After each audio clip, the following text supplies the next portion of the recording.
Pinangunahan ni Police Brigadier General Jean Fajardo, Regional Director ng Police Regional Office 3, ang mga hakbang upang mapabuti ang seguridad at disiplina sa buong rehiyon ng Central Luzon.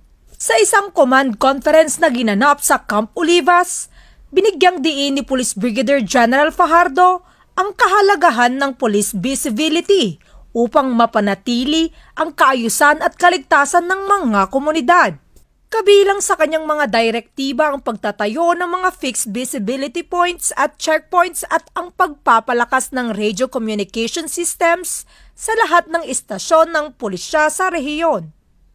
Iniutos din niya ang regular na pagsusuri ng mga kagamitan ng ating mga kapulisan upang matiyak ang kahandaan ng mga operatiba. Bukod pa rito ay natasan nito ang mahigpit na pagpapatupad ng 8-hour duty policy ng Philippine National Police na kung saan hinahati sa 3 shift ang oras ng trabaho ng ating mga kapulisan. Paalala nito na hindi magdadalawang isip na ipatupad ang nararapat na disiplina at karampatang parusa sa sinumang pulis na lalabag. Mula dito sa City of San Fernando, Pampanga, ang inyong PNN correspondent, Police Corporal Giselle V. Rivera, alagad ng batas, tagataguyod ng Balitang Pulis.